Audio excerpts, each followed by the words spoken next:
तो दादा कि जो आपको कैसे राजनीतिक पार्टी या कोई राजनेता जो है आपको सभाओं में सफल करने हाँ बिल्कुल, ये एक लोकतांत्रिक देश में बहुत बड़ा दुर्भाग्य है कि राजनेताओं को अपने विपक्ष से डर नहीं है। भारतीय जनता पार्टी को कांग्रेस से नहीं, जेएमएम को आजसू से नहीं, सबको डर किससे है? जयराम महतो से। हमारे चुनाव जीतने या हारने से उन्हें डर नहीं है, उन्हें उस विचारधारा से डर है जो 23 सालों में उन्होंने जो एक व्यवस्था बना के रखी थी, उसे उस विचारधारा ने चुनौती दिया है। राजगंज में भी 3 बजे रात तक लोगों ने फील्डिंग की हमारी सभा में लोगों को आने से रोकने के लिए।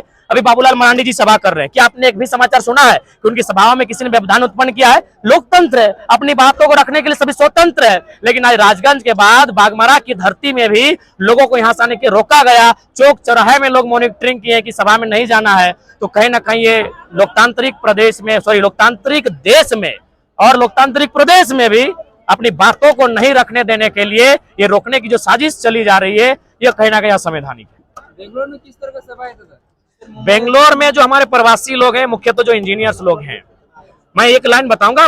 पंडित बाल गंगाधर तिलक का एक स्टेटमेंट था, उनसे किसी ने पूछा था कि अगर भारत आजाद हो गया तो अब क्या करेंगे? उन्होंने कहा हम गणित पढ़ाएंगे। तो ठीक उसी प्रकार वो भले इंजीनियर है, लेकिन आज राज्य को उनकी जरूरत है, आज उनके दिमाग की जरूरत है, आज उनके स्ट्रेटजी की जरूरत है इस राज्य को। इसलिए उन लोग से हम लोग भी कुछ गुण, कुछ रहस्य, कुछ जानकारी, कुछ स्ट्रेटजी तैयार करने उनके साथ जा रहे हैं। सुनने में आता है कि जो बांग्लादेश के लिए भी आपको आमंत्रण किया जा रहा है, क्या सही है? हाँ, ये भी सही है, लेकिन चूंकि वो अन्य देश का मामला है, वहाँ संस्कृति का विषय है। क्योंकि बांग्लादेश संस्कृति के आधार पर ही अलग हुआ था, भले तो इसलिए वहां से भी आया था, लेकिन वहां के लिए हम लोग फिलहाल अपने राज्य में और हमारे जो राज्य के प्रवासी जहाँ है वहां भी हम लोग सभाओं को करेंगे। रामगढ़ के वो पूर्व विधायक प्रत्याशी है वो आपका मैं सवाल का उत्तर देना चाहूंगा कि आज एक कहावत है ना कि अगर आपको हाईलाइटेड होना है तो अच्छा काम करने वाले व्यक्ति को गाली दीजिए, आप उसके पैरेलल में हाईलाइट हो जाएगा। तो अभी एक संकीर्ण और घृणित मानसिकता है। उनको बोलिए कि जो लोग सरकार में बैठे हैं उनकी आलोचना कीजिए, जो लोग विधायक सांसद बने हैं उनकी आलोचना कीजिए,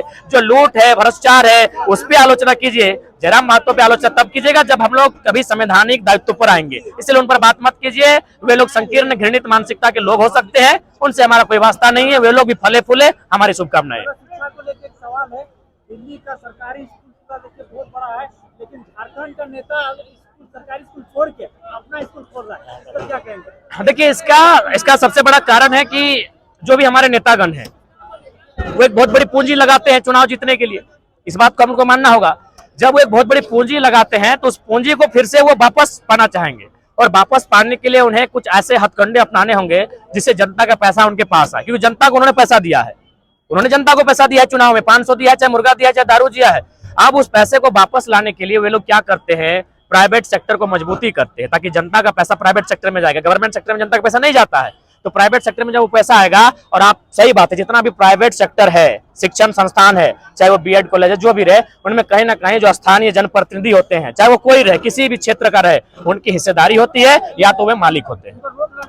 रोक लगना चाहिए। इसका एक विधेयक बनना चाहिए विधानसभा के भीतर, केंद्र में बनना चाहिए। शिक्षा नीति एक बननी चाहिए जिसमें से गाइडलाइन का अनुपालन करवाने के लिए, जैसे हम लोग एक गाइडलाइन अनुपालन करते हैं कि सांसद विधायक लाभ के पद पर नहीं होगा, तो उनका भी कोई स्कूल कॉलेज उनके नाम पे नहीं होगा। सीधा बात है,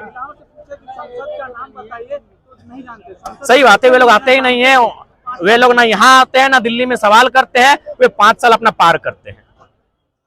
और बोलिए बाकी सबको जोहार। मीडिया लोकतंत्र के चौथे स्तंभ को, चूंकि आज बागमारा की धरती है, मैं चाहूंगा हमारे बयान को लेने के बाद यहाँ जो विस्थापन की समस्या है, यहाँ जो पर्यावरण की समस्या है, यहाँ जो कोयला पर जो कब्जे की समस्या है, उस पर भी आप लोग अपने न्यूज चैनल में स्थान दें। आपका बहुत बहुत धन्यवाद, आपका जोहार। और अगर हम लोग से कोई त्रुटि हो, चूंकि आप लोग मीडिया जगत से लोग आते हैं, उस त्रुटि को हम लोग को सजेस्ट कीजिएगा, हम लोग स्वीकार करेंगे। जोहार।